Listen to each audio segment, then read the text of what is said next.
Friends ಎಲ್ಲ ಹೇಗಿದ್ದೀರಾ? ಶ್ವೇತಾ ಚಾನಲ್ಗೆ ಸ್ವಾಗತ. ಇವತ್ತು ಸೂಪರಾಗಿರೋ ಎರಡೇ ಎರಡು ಅಣಬಿಯಲ್ಲಿ ಅಣಬಿ ಗೊಜ್ಜು ಮಾಡ್ತಾಯಿದ್ದೀನಿ. ತುಂಬ ಟೇಸ್ಟಿಯಾಗಿ ತುಂಬಾ ಚೆನ್ನಾಗಿರುತ್ತೆ. ನೋಡ್ತಾ ಇದ್ದೀರಲ್ಲ ಫ್ರೆಂಡ್ಸ್ ಎಷ್ಟು ಚೆನ್ನಾಗಿದೆ ಅಂತೇಳಿ. ಬನ್ನಿ ಹಾಗಾದರೆ ಈ ರೆಸಿಪಿ ಹೇಗೆ ಮಾಡೋದು ಅಂತ ಸರಿ ನೋಡ್ಕೊಂಬರೋಣ.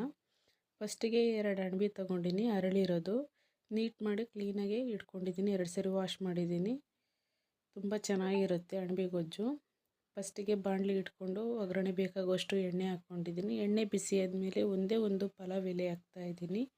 ನೀವು ಬೇಕಿದ್ರೆ ಬೇರೆ ಚಕ್ಕೆ ಲವಂಗ ಅದನ್ನು ಸಹ ಹಾಕ್ಬೋದು. ನಾನು ಯಾವುದನ್ನು ಸಹ ಹಾಕ್ತಾಯಿಲ್ಲ. ದೊಡ್ಡದು ಈರುಳ್ಳಿ, ದೊಡ್ಡದೊಂದು ಟೊಮೊಟೊ ಚಿಕ್ಕದಾಗಿ ಕಟ್ ಮಾಡಿಕೊಂಡು ಸ್ವಲ್ಪ ಫ್ರೈ ಮಾಡ್ಕೋಬೇಕು. ಸಾಫ್ಟ್ ಆಗಲಿಕ್ಕೆ ಸ್ವಲ್ಪ ಉಪ್ಪು ಹಾಕ್ತಾಯಿದ್ದೀನಿ. ಬೇಗ ಸಾಫ್ಟ್ ಆಗಲಿಕ್ಕೆ ತಿರುಗಿಸ್ಕೋಬೇಕು ಹಸಿ ಸ್ಮೆಲ್ ಹೋಗೋವರೆಗೂ.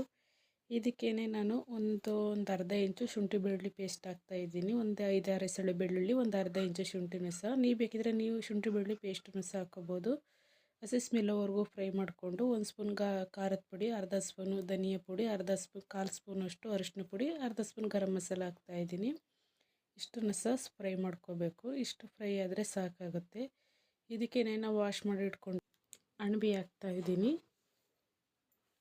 ತಿರುಗಿಸ್ಕೋಬೇಕು. ಇದಕ್ಕೇನು ಒಂದು ಸ್ವಲ್ಪ ಆವಾಗಲೇ ಒಂದು ಸ್ವಲ್ಪ ಉಪ್ಪು ಹಾಕಿದ್ದೆ. ಈಗಲೂ ಸಹ ಒಂದು ಸ್ವಲ್ಪ ರುಚಿ ತಕ್ಕಷ್ಟು ಸ್ವಲ್ಪ ಉಪ್ಪು ಹಾಕ್ತಾಯಿದ್ದೀನಿ.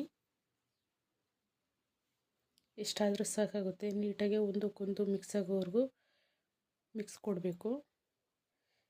ಅಣಬಿ ಎಲ್ಲ ಒಂದು ಅರ್ಧ ಭಾಗದಷ್ಟು ಈಗಲೇ ಬೆಂದೋಗಿದೆ. ಇದಕ್ಕೆ ಒಂದು ಸ್ವಲ್ಪ ನೀರು ಹಾಕಿದರೆ ಸಾಕು. ಅಣಬಿ ಬೇಯುವಷ್ಟು ನೀರು ಹಾಕಿದರೆ ಸಾಕು. ಅಣಬಿ ಗೊಜ್ಜು ಸೂಪರಾಗಿರೋ ಸಿಂಪಲ್ಲಾಗಿ ಬ್ಯಾಚುಲರ್ಸಿಗಾಗಿರ್ಬೋದು, ಬಿಗಿನರ್ಸಿಗಾಗಿರ್ಬೋದು ಸಿಂಪಲಾಗಿರೋ ಹಗುರವಾಗಿ ಮಾಡುವಂಥ ಅಣಬಿ ಗೊಜ್ಜು ರೆಡಿ ಆಯಿತು.